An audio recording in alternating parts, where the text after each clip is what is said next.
In this tutorial, now that we've got our default checkerboard pattern applied to our model, we're going to set up the UV maps for each of these elements.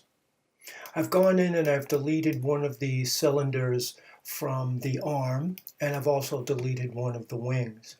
And the reason that I've done that is because it's easier to texture map one now and then duplicate and place it where I want afterwards, both in the case of the cylinder for the arm and the bottom wing that appears in our template drawing.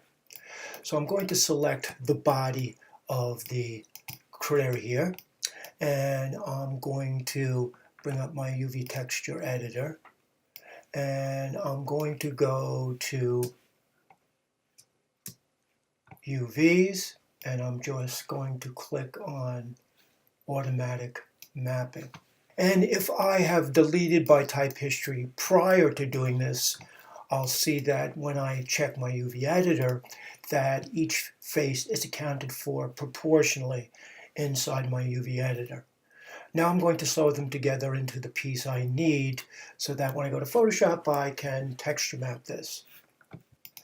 I'm going to right click over one of the larger polygons and I'm going to choose Edge. I'll select an edge and then I'm going to go to the corner of the UV map to polygons and I'm going to choose Move and Sew. And I'm going to continue to do that to sew these faces together. Now inside the UV editor there's also an icon that you can click on, which is the equivalent of the tool that will move and sew. Now I'm going to go up to where it says image and I'm going to click on the little vertical line that had the triangle against it. Some of these menus are minimized because there's just so much going on. But I want to open up the one and there's a square with two little arrows, one pointing to the right and one pointing upwards. So when I click on that, that is the button equivalent of Move and Sew. Now I can also select and hit G because Maya lets us use G if we want to continue a function more than once. So I'll select the edge in question and hit G again. Now I'm going to go to shell. I'm going to select that entire shell now, and I'll hit W on the keyboard, and I'm going to place it outside the upper right-hand corner, and I'll get my scale tool and just minimize this a bit. Once everything has got its own UV map, we will bring them together inside that upper right-hand corner. I'm going to go back to my object mode. Now I'm going to select the wing. Now I've merged the wing together so it's just one piece. And once I've done that, I'm going to use planar mapping. So I'll hold the space bar down, I'll go to UV maps, I'm going to go to planar mapping, and I'm going to choose Y because it's horizontal to the surface of our model. And when I click on Y, it will add a UV map to it. Now I want this to be proportional, meaning I want those checkerboard squares to be perfectly square. And there's two ways to go about this.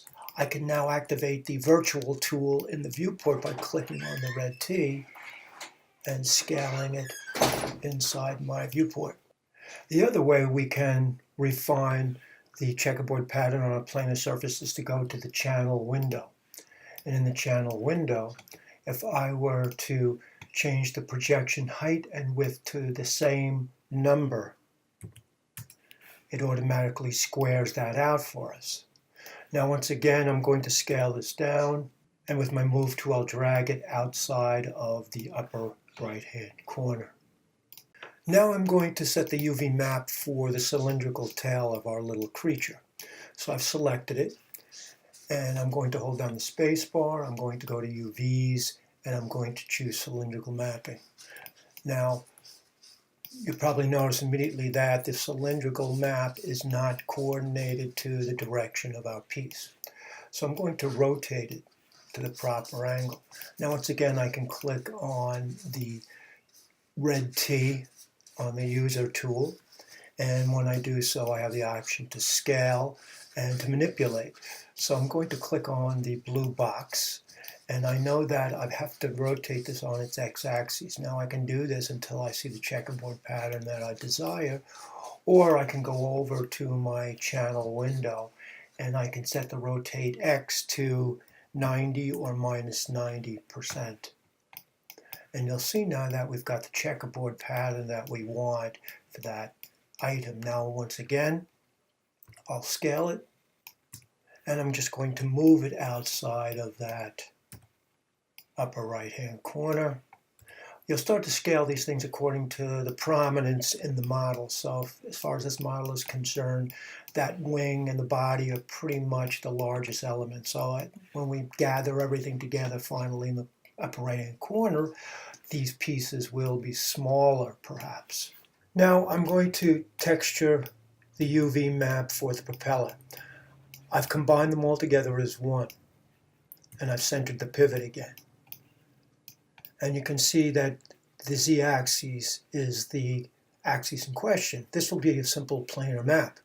I'll hold down my spacebar, I'll go to UVs, I'll go to planar mapping to its attributes, and I'm going to set the planar mapping to z-axis, and I'll hit apply. Now in the case of this, if I rotate it, they are pretty square because it's a very symmetrical shape. If I wanted to confirm that, I could go over now to the projection height and width, and you'll see that they are both the same numbers, which means we don't have to edit that. All we need to do now is to go to the texture editor, and we're going to scale it down and move it to a spot outside of that upper right-hand corner. This will be a much smaller element, so I'll start to scale it down a bit like so. I'm now going to texture map the leg. Now, given it will be more of a profile in the final animation, we could probably use a planar map on this as well. So I've gone in and I've combined all these pieces together as one. And once again, I will go to UVs, planar mapping. And in this, if I were to look at my vertices, the x-axis is the one that I have to set. I'll click on X and I'll hit apply. Now, they are rather tall rectangle shapes, so I will go to my channel window and I'll change the projection width and height to one and the same number. I will now go into my texture editor and I'm going to scale it down, and I'll just move it outside of the perimeter of the upper right hand corner. I'm going to select the shoe, and for the shoe, I'm going to use planar mapping, but I'm going to use y-axis. I'll click on Y, I'll hit apply. I can see they're distorted as well, so I will go to the projection height and width in the channels window, and I'll change that. And I'll go to my editor, move it outside of the corner, and scale it down, and return to my object mode. Now I'm going to create the UV map for the eye, and this again will be a planar map on the z-axis. I'll go to UVs, planar mapping, to the attributes, I'll choose Z, and I'll hit apply. And because this is a symmetrical shape, once again the projection map for the width and height are equal. I'll go to my texture editor, and I'll move this outside, and I'll scale it down. Now, I'm going to complete the rest of these, and then we'll get together and we'll place them inside the upper right-hand corner. Use your best judgment to use whatever axis in the planar mapping you feel is necessary. Just remember that all you need to do is look at the axis that's pointing directly perpendicular to the surface that you want to texturize, and that will tell you which axes to set your planar mapping. See you in a bit. At this point, I've got all the UV maps created for my content, and if I was to look at the UV editor, I can see when I select everything in the object mode, I can have access to these, and now I can place them all in the upper right hand corner. And once again, I'm going to have the larger elements in our model, larger in the context of our UV map, just makes sense. So I'm going to select the shell for the body, and I'm going to move that in the upper right hand corner. We're trying to optimize this space the best we can. I'm going to get the eyeball, and I'm going to scale it down, and I'm going to fit it into that ring. So what you're seeing is the eyeball, and then the ring, and you can see them highlighted as I roll over them in my UV map in the viewport. So I'm going to get these two, and I will marquee both of those. I'll put those together. I'm going to scale them down because they are smaller in the context of the body. That body is really the biggest element in our model. So I'm going to go to each one of these. Now, what you'll want to be aware of is that when you've got pieces that have been combined, the UV maps are still separate. So you'll want to marquee select the components for that before you move it and then scale it. So I'm just going in and I'm starting to move these around. I'm going to rotate them and try to optimize the space the best I can.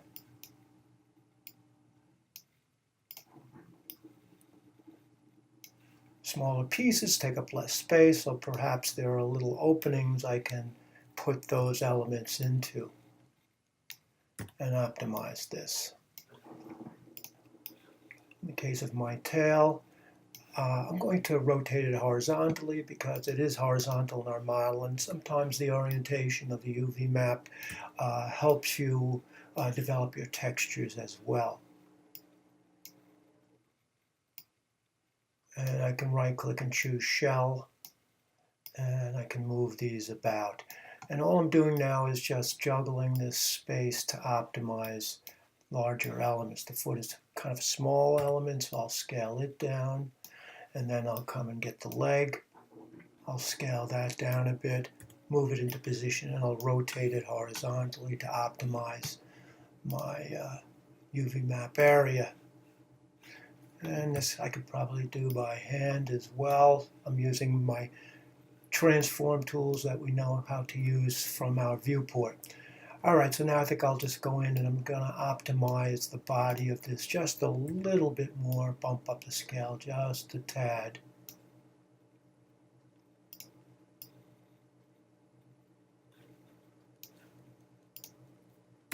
Hitting R. There we go.